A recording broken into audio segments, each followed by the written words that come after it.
se você clicou nessa aula, saiba que essa aqui é apenas uma das aulas do nosso curso completo da Hotmart. Lá você vai ter aula de todas as áreas, desde corporal, aula de harmonização facial, de intercorrência, de secagem de vasinhos, aula de tricologia, aula de fórmulas. Então é um curso mais completo que você possa imaginar. Então, se você ficou interessado, clica no link que está aqui na descrição desse vídeo. E boa aula!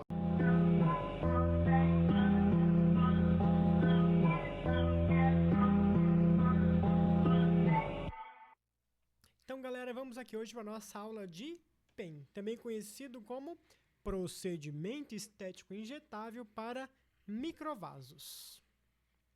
Então, primeiro de tudo, PEN, né, ela é essa sigla para esse procedimento e é uma técnica que tem como foco eliminar os microvasos, né, os tais vasinhos. Esses vasinhos nada mais são do que microvasos, né, que passam por uma dilatação, então eles ficam um pouquinho mais largos. E eles estão mais superficiais, então eles ficam visíveis na pele, porque eles estão na parte mais superficial ali da perna, da região que a gente vai tratar. Então, elas são popularmente conhecidas como vasinhos, né? E eles, na verdade, são essas ramificações bem fininhas. Em geral, tem uma coloração arroxeada, né? Um roxinho ali puxado por vermelho. E eles podem variar de um diâmetro que vai de 1 a 2 milímetros. Então, ele é uns vasinhos bem fininho. Aqui uma imagem para vocês terem uma ideia aí, né, mais ou menos do que é um vasinho. Então, você vê que eles são vários raminhos bem roxinhos, bem fininhos, que ficam ali na perna. De forma geral, eles não trazem nenhum tipo de prejuízo para a saúde do paciente, mas ele acaba tendo esse aspecto inestético, né? Esse acúmulo pode deixar a região até numa coloração diferente, né? Então você olha ali para uma região que tem muito vasos, é como se aquela perna tivesse até mesmo roxa, né? Aí a gente tem hoje basicamente 3 tipos de vasinhos, né? O simples, ou linear, né? Que são só umas linhazinhas mesmos. Os arborizados, que são esses ramificados, tanto é que você às vezes pega o vasinho num ponto, você vê ele, o medicamento correndo bem para longe assim, né? E tem também os aracneiforme, que eles são esse formato aí mesmo, como fosse uma teia, né? Então, normalmente eles convergem num ponto central. Normalmente, vou falar por uma experiência clínica minha mesmo, esses aracneiforme aí, eles são os que dão mais trabalho, assim, em relação a resultado. Eles são mais resistentes e levam um tempinho a mais ali pra gente conseguir realmente conseguir um resultado satisfatório. A impressão que eu tenho, isso é uma observação minha, tá? É que o aracneiforme, ele é mais resistente. Além dos vasinhos, a gente tem também as veias reticulares. E é bem importante a gente saber identificar, né, saber a diferença entre um vasinho e uma veia reticular. Uma vez que a gente, assim, eu digo aqui profissionais não médicos, né, biomédicos, farmacêuticos, farmacêuticos, enfermeiros, estetas, né? A gente vai tratar as veias, no caso, os vasinhos. As veias reticulares, quem vai tratar é o médico angiologista. Então, é bom a gente saber distinguir. E as veias reticulares, elas são conhecidas também como veias nutriciais ou veias mães. Por que ele recebe esse nome? Isso porque a veia reticular ou a veia mãe, elas têm a função de... elas acabam nutrindo esses microvasos. Então, elas têm essa ramificação mais profunda e ela acaba alimentando esses microvasos. Então, eles acabam, inclusive, atrapalhando o tratamento. Quando você tem o vasinho, você tem uma veia reticular próximo, é comum que esses vasinhos fiquem mais resistentes, né? E a relação do tamanho, você vê, o vasinho ele tem um tamanho que pode ir de 1 a 2 milímetros, enquanto a veia reticular ela vai de 1 a 3 milímetros. Então, o tamanho é muito parecido. Você pode ter, por exemplo, uma veia reticular de 1 milímetro e um vasinho de 2 milímetros. Então, você pode ter um vasinho que é maior do que uma veia reticular. Então, às vezes as pessoas confundem muito. Quando é um, quando é outro. Então, a forma assim que eu acho mais fácil de vocês identificarem quando é uma veia reticular e quando é um vasinho é pela coloração. Aqui eu coloquei uma imagem de uma perna com uma veia reticular e uma imagem de um vasinho lado a lado. Então, aqui na figura A, uma veia reticular, ele tem um aspecto mais escuro. É como se ele fosse mais esverdeado, meio tom mais azulado, alguns casos um verde bem escuro, quase preto mesmo.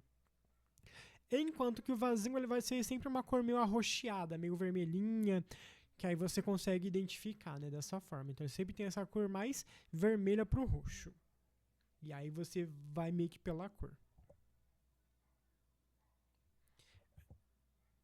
E aí, assim, às vezes você pode se perguntar, tá, mas qual que é o problema de eu tratar essa veia reticular, né? A veia reticular, ela por ser, ela tá mais integrada ali ao sistema circulatório, você corre o risco de embolia, você corre o risco também de uma mancha mais permanente. Então tem alguns riscos que a gente prefere não correr, né? Então o nosso foco vai ser sempre vazio. Se durante a aplicação você foi lá e sem querer pegou uma veia reticular junto ali, é bom evitar, mas uma vez ou outra ali não vai ter problema, mas evite ao máximo aplicar glicose na veia reticular. Glicose é um medicamento que esteja trabalhando. E aí, quando a gente fala das causas do vasinho, né? A principal causa é a predisposição genética, né? Então, é comum você ter ali na clínica a mãe que traz a filha, que traz a irmã, que traz a tia, né? Então, geralmente é uma predisposição genética. Mas algumas alterações hormonais podem acabar contribuindo. Então, às vezes, durante a gravidez, pode ser que surja, né, na menopausa. O sedentarismo e alguns distúrbios circulatórios também podem influenciar, né? Então, pessoas sedentárias, que às vezes têm uma circulação comprometida, também pode ser que acabe sendo um estímulo para produzir vasinhos, né, para gerar novos vasinhos. É como um paciente, né, vir falar, eu fico muito tempo em pé e tal. Assim, a gente não tem nada que realmente comprove uma relação de uma coisa com a outra, mas de fato uma circulação sanguínea comprometida pode sim influenciar aí no surgimento desses microvasos. Prevenção. Não tem muito que a gente consiga fazer, né? Uma vez que é a parte genética, né? Então a parte genética a gente não consegue modificar ninguém geneticamente, né? Tanto é que é comum a pessoa começar a fazer o tratamento e depois de um tempo secou os vasinhos, depois de um tempo esses vasinhos voltam, porque é que nem eu falo, imagina que essa predisposição genética é como se fosse um furo no telhado ali. Você tem uma goteira, porque você tem um furo no telhado, mas imagina que você não consegue consertar esse telhado, você consegue só secar a poça de água quando chove. Aí quando chover de novo, vai ter goteira de novo e vai ter a tal da poça lá de novo. Então você vai lá e você vai só limpando aquela poça d'água. Por quê? Porque você, em teoria, não consegue arrumar o telhado. Então, imagina que o fator genético a gente não consegue consertar. Então, a gente vai lá, a gente limpa os vasinhos que surgiram, mas em algum momento esses vasinhos provavelmente vão aparecer novamente. Claro que demora, né? Eles não aparecem assim com frequência, mas normalmente o paciente ele acaba tendo que fazer manutenção, né? Então, em algum momento vai surgir de novo, e aí o ideal é não deixar acumular, porque quanto mais vazio acumulado, a tendência é eles terem mais resistência, porque a circulação sanguínea ali foi comprometida, né? E aí a tendência é esses vazios acumularem, né? Então o ideal é o paciente não deixar acumular e ele em algum momento vai ter que voltar para fazer ali uma manutenção. E de novo, fatores como alteração hormonal e distúrbio circulatório podem induzir, né, o surgimento de vasinho, então também hábitos saudáveis, né, vão contribuir. Então, quem tem uma circulação sanguínea favorecida, né, que tem uma melhor circulação sanguínea por conta de atividade física, também é uma forma de prevenir. Inclusive, não sei se muita gente sabe disso, né, mas quando você fortalece a panturrilha ela que tem a função de fazer o sangue voltar, né, fazer esse retorno venoso, esse movimento do músculo mesmo. Então, fortalecer a panturrilha também é uma das formas aí de prevenir o surgimento desses vasos, porque você vai estar favorecendo a circulação sanguínea das pernas. Então, a atividade física acaba sendo extremamente importante. Agora vamos falar aqui dos tratamentos. O tratamento, a gente tem aqui dois tipos de tratamento, um é feito com aplicação de medicamento e o outro é feito com laser. O laser, a gente vai falar dele na próxima aula, porque o laser ele é um assunto um pouco mais complexo, então a gente vai ter que abordar algumas coisinhas, então resolvi aqui focar nessa primeira aula aqui somente os medicamentos. E aí o medicamento, ele é feito com medicamento esclerosante, né, que pode ser um medicamento osmótico ou detergente. Então vamos entender como cada um deles age. Então, quando a gente fala em detergente, a gente está falando daquela espuma, né? A gente fala assim, eu eu já apliquei espuma e tal. Basicamente, é esse medicamento detergente. Então, o que esse medicamento detergente ele vai fazer? Ele é um tensoativo que vai danificar a parede celular do microvaso. Como ele vai fazer isso? Quando a gente está falando de detergente, a gente está falando igual aquele detergente que tem na tua pia lá, que de lavar louça mesmo. Quando a gente vai lavar uma louça, por exemplo, o que acontece? O que o detergente ele faz? Você pega ali um prato engordurado, se você tentar lavar ele diretamente na água, a água e óleo não se mistura, você tenta ali, e você vai ter muito trabalho para desengordurar aquele prato. Então você usa o detergente ali, por quê? O que o detergente ele vai fazer? Ele vai pegar aquela molécula de gordura e vai quebrar em moléculas menores. E ela vai se tornar mais solúvel em água e aí você consegue ali lavar a tua louça. Então, basicamente, o detergente tem essa capacidade de quebrar a molécula de gordura em moléculas menores. Então, quando a gente aplica esse detergente ali dentro do microvaso, você tem ali naquela célula uma bicamada lipídica que compõe aquela célula. E aí você acaba quebrando, você acaba irritando essa bicamada lipídica, levando a uma destruição dessa parede desse microvaso. E aí ele acaba sendo degradado. Desses medicamentos detergentes, o mais comum é o polidocanol. Também existe hoje o etamolim, que tem uma ação parecida, né? E eles são de uso restrito ao angiologista. Isso porque ele traz uma série de riscos. Até porque, lembra que bicamada lipídica a gente tem em todas as células. Então, dependendo de onde esse medicamento pegar, ele também vai irritar outros tecidos, né? E aqui, só para alguém que tá falando, não, mas eu me garanto, eu vou comprar aí o polidocanol e eu vou aplicar o etamolim, porque a gente sabe que, né, para tudo se dá um jeitinho, apesar de ser medicamento de uso restrito, o povo sempre consegue comprar. Essa aqui é uma listinha dos principais efeitos adversos desses medicamentos. Então, necrose tecidual, porque ele pode destruir qualquer tecido, porque todo tecido tem bicamada lipídica. Reação alérgica, anafilaxia. Risco de trombose venosa profunda, porque ele pode gerar trombo por conta de um processo inflamatório, e aí isso pode escapar ali e pegar um vaso mais calibroso, e aí sabe-se lá Deus onde vai parar, né? E aí embolia pulmonar, porque esse trombo pode parar lá no pulmão. Então, assim, não inventa moda. Normalmente até o médico mesmo, o angiologista, eles não costumam utilizar essas espumas. Eles acabam até muitas vezes preferindo trabalhar com a glicose, até porque essas espumas, por ser um medicamento que acaba destruindo não somente o vaso, eles geram um processo inflamatório muito agudo. É muito comum ficar uma hiperpigmentação, então assim, a pessoa ficar com a perna toda manchada. Eu já tive paciente na clínica que me procurou justamente por conta de mancha de polidocanol, fez o tratamento com polidocanol e essas manchas ficaram, né? O que eu percebo hoje é que os médicos, eles utilizam normalmente esse medicamento para aqueles vasos mais calibrosos que não dá para tratar com a glicose. No caso das veias reticulares, né, que eles não querem fazer uma cirurgia, por exemplo, eles podem tratar com o polidocanol, aí, com a espuma. Mas isso é papo para um outro profissional, né? Então, normalmente, essa parte são eles que vão trabalhar, a gente não precisa ficar esquentando a cabeça aqui. Só não inventem moda. E aí a gente tem uma outra classe de medicamento que a gente costuma utilizar, que essa sim é mais interessante pra gente, que são os esclerosantes osmóticos. Quando a gente fala de osmose, a gente está falando de movimentação de água. Então, o que esse esclerosante osmótico ele vai fazer? Eles vão agir se prender na parede do endotélio do vaso. Então, eu não sei se vocês já tiveram oportunidade, né, de trabalhar com a glicose, que normalmente é um medicamento osmótico que a gente utiliza, né? Ele é bem grudento, assim. Então, o que ele vai fazer quando a gente injetar dentro do vaso? Ele vai literalmente colar na parede do microvaso, e aí, uma vez que ele fica colado ali, ele é glicose.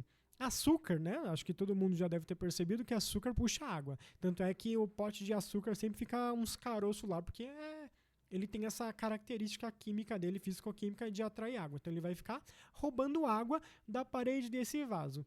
E aí, esse vaso vai ressecar. E aí, aos poucos, ele vai sendo degradado. Inclusive, é por isso que a gente chama secagem de vasinho, porque você está literalmente secando esse vaso, tirando a água da parede desse vaso, utilizando então a glicose. Além desse efeito de roubar água e ressecar a parede do vaso, a glicose também tem um outro efeito secundário, que é um efeito inflamatório. Então, quando ele na hora que ele pega ali na parede desse vaso, queira ou não, ele vai gerar um processo inflamatório, porque é uma agressão àquele vaso. E esse processo inflamatório, ele vai provocar uma lesão, e aí o organismo ele vai criar toda uma cascata de reparação desse vasinho. E aí o que acontece? Na hora que ele vai tentar reparar esse vazio, ele começa a produzir ali uma série de coisas, né? Ele vai gerar uma espécie de tampão ali de fibrose. E aí, na hora que ele vai fibrosando esse vaso, ele vai colabando ele vai meio que fechando mesmo a luz do vaso. Aí o sangue para de passar por dentro desse vaso e ele também acaba sendo degradado. Então, ele rouba a parede do vaso, ele resseca, deixa ele mais quebradiço e também tem esse efeito de colamento, de colabar o vaso mesmo, de fechar, de tampar ele ali de fibrina, que é o que normalmente é produzido durante o processo inflamatório. É igual quando a gente, sei lá, machuca o braço aqui, a mão, sei lá, corta um pouquinho a mão, e aí ele forma aquela casquinha, aquela fibrina mesmo para poder cicatrizar. Então você vai formar esse efeito cicatrizante ali, e isso vai impedir que o sangue passe, o vaso perde sua função e acaba também sendo degradado. Então a gente tem esses dois efeitos aí que vão destruir esse vasinho. E aí na clínica é comum que a gente trabalhe com a glicose 50% e a 75%. E aí é sempre comum as pessoas perguntarem, tá, mas qual que é melhor, 50%, 75%? Bom, em teoria, a 75% ela é mais densa e ela vai se aderir mais à parede do vaso e isso vai gerar uma agressão maior também e, por consequência, ela acaba sendo mais efetiva. Por outro lado, a glicose 50%, para ela ser mais fluida, ela é mais fácil de aplicar. Então, é mais fácil de você acertar o medicamento dentro do vasinho, que é uma coisa que na prática às vezes não é tão simples. E além de causar um pouco menos desconforto que a de 75%, né? Porque normalmente esses medicamentos, por ser grosso, eles ardem um pouquinho. Então, ela é mais fácil de aplicar. Só que tem o ensaio clínico, né? Esses artigos que eu estou mostrando aqui, eu vou deixar lá, disponível lá na nossa aula de revisão, vai estar tudo lá para quem quiser depois dar uma olhada nas referências, tá? Mas é o que eu trouxe 2 ensaios clínicos. Nesse primeiro aqui, foi um estudo com 8 voluntários, onde eles fizeram 5 sessões com a glicose 50% e 75%. E aí o que eles perceberam? Que as duas glicoses funcionaram, só que essa glicose 75% apresentou um resultado mais rápido. As duas funcionou, mas a 75% apresentou um resultado mais rápido do que a de 50%. Aí aqui é a conclusão que eles tiveram. Aqui são palavras tiradas do artigo. A redução de microvasos foi visível na segunda sessão de aplicação realizada nos pacientes submetidos ao tratamento com a glicose 75%. Já nos pacientes com a glicose 50%, os resultados começaram a aparecer após a terceira sessão. Ou seja, eles viram diferença nos 2 tratamentos, mas na de 75%, já logo ali na segunda sessão, já dava para notar uma diminuição da quantidade de vasos. Enquanto que a de 50% teve essa diferença só na terceira sessão. Então levou um pouquinho mais de tempo. Aqui um segundo ensaio clínico que eu encontrei, né? Onde foram analisadas aqui uma amostragem até um pouquinho maior, eles trataram 10 pacientes. E assim, eles perceberam de novo que com os 2 tratamentos deu um resultado, só que a de 75% deu um resultado logo na primeira sessão. Já a de 50%, o resultado ficou evidente só após a segunda aplicação. Assim, então o que a gente consegue perceber com esse estudo aqui, né? Que ambas as glicoses funcionam, só que assim, a de 75% funciona um pouco melhor. Claro que os 2 estudos ainda são estudos, né, com amostragem baixa, pode ter alguma outra coisa ali que possa ter interferido, mas isso aqui já é uma boa evidência que a de 75% de fato acaba dando um resultado melhor do que a de 50%. As duas funcionam, mas a de 75% aparentemente funciona um pouco melhor. Agora, quantidade de sessões. Aqui eu vejo muito profissional que acaba errando meio que na forma de se comunicar com o paciente, né? Principalmente clínica que quer vender, acaba se equivocando na hora de passar a quantidade de sessões para o paciente. Por quê? É difícil a gente cravar um número exato de sessões que vão ser necessárias, porque tem vários fatores que podem influenciar. Às vezes o paciente é muito sensível para dor e a gente não consegue aplicar tão bem. Às vezes é um paciente que tem mais idade, às vezes a genética, às vezes a quantidade de vasinhos, se a pessoa tem ou não veia reticular, é difícil a gente chegar lá e cravar, olha, em X sessões vou zerar a sua perna. Então é difícil da gente conseguir ali passar o número exato do paciente, a gente não deve passar o número exato do paciente. A gente sabe que a média, normalmente, a gente costuma indicar de 5 a 10 sessões. Normalmente, quando a pessoa tem pouquíssimos vasinhos, às vezes a pessoa tem quase nada, em 5 sessões, às vezes, é o suficiente. Quando a pessoa tem muito vasinho, às vezes 10 sessões não dá pra nada, né? Então, normalmente, o que é o ideal? É a gente nunca cravar um número exato de sessões. O ideal é a gente olhar e falar, ter uma conversa franca com o nosso paciente. Às vezes eu falo, olha, fulana, 5 sessões pode ser que já dê uma boa limpada na sua perna aí, já te diminua bastante a quantidade de vasinho, mas pode ser que não seja o suficiente. O que eu te indico? Fecha pelo menos 5 sessões, a gente vai aplicar elas e ao final dessas 5 sessões, a gente faz uma nova avaliação e vê se existe a necessidade de continuar ou não o tratamento. Ou se a pessoa já tem muito vasinho, você já pode logo oferecer aí um pacote de 10 sessões, porque possivelmente até precisa de mais, né? Mas fala assim, olha, eu te indico esse tanto de sessões aqui, a gente vai fazer seu tratamento e no final a gente vai analisar o quanto diminuiu de vasinhos e aí você mesmo decide se vai continuar aqui o tratamento com a gente ou não. Porque aí o paciente também ele acaba até pegando mais confiança, sentindo mais honestidade aqui na nossa avaliação, né? E aí, realmente, depois de algumas sessões, depois de 5 sessões, de 10 sessões, a gente consegue ter uma noção melhor ou não. Eu já tive pacientes que fechou 5 sessões comigo, por exemplo, e que na terceira sessão já não tinha nada, e aí aquelas 2 sessões que faltavam, ela deixou para fazer uma manutenção, ou ela pode trocar por outra coisa.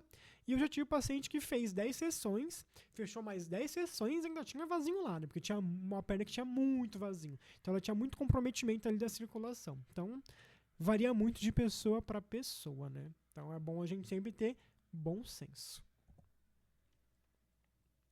As contraindicações do uso da glicose, né? Gestante lactante, a gente não faz nenhum tipo de tratamento estético. E pessoas diabéticas, né? Isso porque a gente está falando de glicose, então você vai aplicar glicose no vaso da pessoa que tem diabetes, é óbvio que tá pedindo para dar errado, né? Pessoa que estiver passando por alguma patologia vascular que seja, também é bom a gente evitar. Se a pessoa tiver infecção na região, né? Impossível de fazer. E se a pessoa também já teve problema de trombose venosa profunda. Não que eu acho que, de fato, o tratamento de vasinho vai gerar uma nova trombose. Mas se isso acontecer durante o tempo que ela está fazendo tratamento com vocês, isso pode complicar, né, o profissional. Então, evitem. E aí aqui é um ponto bem importante, para não fazer besteira. É comum o paciente ele chegar na clínica com esses vasinhos no rosto, no nariz, né, essas telangiectasias, e ele fala, eu quero tratar isso aqui, a pessoa ir lá e aplicar glicose. Não faça isso em hipótese alguma. Por quê? Primeiro que você pode jogar esse medicamento num vaso mais profundo e ele acabar migrando para uma artéria, alguma coisa assim, e parar onde não deve, se gerar um problema bem sério. E outra porque aqui, principalmente no nariz, a gente tem aqui os condrócitos, né, são as células responsáveis pela cartilagem, e elas são células muito ricas em água. Se o vasinho ele rouba água, ele vai fazer um estrago nessas células. Então não aplica essa hipótese nenhuma no nariz, no rosto. Vasinho que a gente trabalha com glicose é perna, somente perna. Qualquer outra região do corpo, não façam com a glicose. A gente pode tratar esses vasinhos do rosto? Pode. Mas a gente vai fazer isso com laser e eu vou explicar isso para vocês na nossa próxima aula. Então lá eu vou ensinar para vocês o protocolo de laser. Então, como que a gente faz essa aplicação? Primeiro de tudo, a gente vai fazer com intervalo de 15 dias para que esse paciente ele possa se recuperar. E aí a gente vai lá e faz uma nova sessão. E a gente pode aplicar no máximo 10 ml por sessão. Eu, particularmente, não aplico 10 ml numa sessão, acho que não tem necessidade, até porque dá para pegar bastante vasinho com 10 ml. Normalmente eu aplico de 2 a 5 ml. E se a pessoa tiver muito, mas muito vasinho mesmo, o que eu dou preferência? Como você tem que dar um intervalo de 15 dias, então se a pessoa tem muito vasinho, mas muito vasinho mesmo, até para não ficar uma aplicação muito desconfortável, porque a gente sabe que o vasinho ele é dolorido, a pessoa sangra, enfim, eu acho que tudo em excesso é ruim. Então normalmente o que eu faço? Eu aplico no máximo 5 ml, e assim, do jeito que eu faço, nem precisa de 5 ml, 2 a 3 ml é o suficiente. Eu aplico, por exemplo, numa semana eu aplico tudo na perna direita, então eu pego todos os vasinhos na perna direita. Na outra semana, eu vou aplicar na perna esquerda. Então eu acabo fazendo eu acabo intercalando. Então eu anoto na fichinha dela a data e aí coloco perna direita. Aí na outra semana ela vem, em vez de esperar 15 dias, Aí eu faço na perna esquerda. Por quê? Aí quando ela vir na outra semana, aquela perna esquerda que foi feita e estava descansando, vai dar exatamente 15 dias. Então eu vou intercalando uma semana uma perna, uma semana outra. Então enquanto você aplica em uma, a outra descansa. E aí vai dando certinho o tempo de 15 dias. Às vezes o paciente até prefere porque sofre menos. Aí na hora que a gente vai fazer a aplicação, o que a gente precisa fazer? A gente precisa jogar um medicamento dentro do microvaso, igual aqui nessa imagem aqui, a agulhinha está ali dentro. Então, normalmente, o que eu faço? Eu imagino que aqui o meu dedo Aqui é o meu dedo é o vasinho, e aqui o meu outro dedo é a agulha. Normalmente, eu entro com a agulha profundo, e aí eu começo a injetar bem devagarzinho, e aí eu vou meio que fazendo como se fosse uma retroinjeção, puxando a agulha para fora. Em algum momento, essa agulha ela vai passar por dentro do vaso. Na hora que ela passar por dentro do vaso e começar a jogar o medicamento dentro desse vasinho, ele vai desaparecer instantaneamente. Isso não quer dizer que o vasinho já sumiu, você resolveu o problema, mas quer dizer que o medicamento está entrando dentro daquele microvaso e esse vaso ele desaparece naquele momento ali porque você está cortando a circulação dele. Você entrando com um medicamento que é transparente, tomando o espaço que estava sendo ocupado até então pelo sangue. E o sangue é o que dá a coloração desse vazio. E é por isso que dá a impressão que ele desaparece na hora, assim, né? E aí é por isso que muita gente também, principalmente o paciente, acha que uma sessão só já é o suficiente para o vasinho sumir, porque ele vê os vídeos lá dele sumindo, só que depois de um tempo esse vasinho ele volta, né? Só que ele volta, mas ele já recebeu o estímulo do medicamento. O medicamento já está lá e ele vai começar a agir. Então, na hora de aplicar, entra com a agulha, assim, a pontinha dela, e vem aplicando bem devagarzinho, assim, e evita fazer pápula, porque essa pápula ela pode até gerar uma mancha. Essas pápulas, normalmente, é porque o medicamento está indo para fora do vaso, não dentro do vasinho. Então, assim, no começo é difícil acertar, né, essa parte mais prática, mas é treinamento. Vocês vão aplicando, e em algum momento vocês vão ter mais prática de acertar esses vasinhos mais rapidamente. Aqui eu trouxe um videozinho, né, de uma aplicação. Então, ó, você vê, ele enfia a agulha e você vê que ele dá uma leve retraída nessa agulha. E aí ele começa a injetar. E aqui é interessante que você vê que esse é um desses vasinhos ramificado, né, em forma de raiz. E aí você vê que o medicamento ele vai espalhando, pegando em outros vasinhos também que estão mais longe. E aí ele aplica ali, faz uma massagenzinha só para não ficar acumulado naquele ponto, né, que tenha vazado. E aí ele vai em um outro vasinho ali de novo fazer essa injeção. E aí de novo, você vê que ele entra, ele vai meio que ajustando essa agulha, né, para poder conseguir ali aplicar de fato na profundidade correta, né. É que aqui esse paciente também é a vantagem que esses vasinhos dele são bem calibrosos, então ele é bem facinho de pegar. Quando o vasinho é mais fininho, é mais chato mesmo. Inclusive, no paciente que tem um vasinho mais fininho, se vocês estiverem com dificuldade, aí por exemplo, um paciente cabe utilizar a glicose 50%, porque é mais fácil de pegar esses vasinhos, né? Então, se tiver com dificuldade com o paciente, é uma opção utilizar a glicose 50%, ou até mesmo quando vocês estiverem começando a trabalhar nessa área, né? E ainda não tiverem muita experiência, tiver com pouca dificuldade, vai utilizando a glicose 50% e depois, com o tempo, vocês mudam para de 75%, né? Como a gente viu, as duas funcionam, né? Mas a de 50 é mais fácil de vocês trabalharem. Então, olha que interessante. De novo, ele coloca e dá uma leve retraída. Assim, uma coisa muito sutil e ele vai ajustando ali a agulha até ele acertar o ponto exato. Então, vão praticando que vocês vão ficar craque nisso. Aí no pós, assim, é comum ficar hematoma, tá? Então a gente pode pedir o paciente passar uma pomadinha iridoide. Se ficar alguma casquinha, pedir o paciente não arrancar em hipótese alguma. A gente pede para ele evitar de fazer atividade física aí nos primeiros dias, né? Mas basicamente não tem muito segredo no pós do vasinho, não. Tem pessoas que indicam o paciente utilizar meia de compressão. Eu particularmente acho que não existe necessidade. As meias de compressão é mais para o paciente que tem veia varicosa ou que tenha tem um problema circulatório ali, né, uma varizes, por exemplo. Para microvasos, realmente acho que não faz diferença nenhuma. Se eu não me engano, tem até um estudo, se tiver depois eu vou deixar lá nas referências também, um estudo que mostra que foi testado, né, se de fato essas meias davam diferença nesses pacientes, e viram que não. Então, assim, eu não costumo indicar, né, eu acho que ela me aperta demais e não vai ajudar em nada o tratamento. Mas se o paciente quiser usar também, mal não vai fazer, né. Então é super importante, se o paciente ficar com hematoma, ele não tomar sol, porque se ele tomar sol pode manchar, pode virar uma hiperpigmentação. Se ficar casquinha, não arrancar, porque pode virar uma hipopigmentação, ficar aquela manchinha branca, né? Mas basicamente é isso. Se por um acaso ficar uma hiperpigmentação pós-inflamatória, a gente vai ter uma aula só sobre isso. Então eu vou trazer aqui para vocês uma fórmula que vocês podem receitar ao paciente, uma fórmula manipulada, e aí vou ter uma aula só explicando isso, vai ser a nossa última aula. Então, tranquilo que depois a gente vai voltar nesse assunto. Mas basicamente é isso, aplicou. Se a pessoa quiser fazer uma caminhada, enfim, eu só não recomendo fazer musculação membro inferior, né? Tipo, lá e fazer um leg press, alguma coisa assim.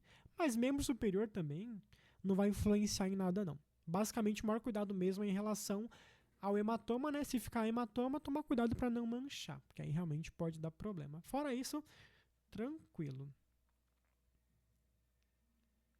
Bom, pessoal, é isso. Na próxima aula, então, a gente vai ver os lasers, né? A ação deles. Depois a gente vai falar, então, aí dessa hiperpigmentação pós-inflamatória. Então é isso, pessoal. Eu te espero na próxima aula. Até lá! E se você está vendo essa aula aqui pelo YouTube, saiba que esse curso completo está lá no Hotmart. Eu vou deixar aqui o link aqui na descrição do vídeo. Só clicar lá. Tem aula não só de vasinhos, mas lá a gente tem um curso completo de biomedicina estética, de estética invasiva, né? Então, corporal, facial, né? Tudo isso que você possa imaginar. É o curso mais completo de todos, tenho certeza. Acho que não tem nenhum curso que tenha todas as aulas que a gente tem lá. Todas com embasamento teórico, com apostila, com tudo que vocês possam precisar, com questões de revisão, para vocês ficarem craque na estética avançada. Então, clica no link, aproveita que provavelmente ainda deve estar na promoção e espero vocês lá. Até!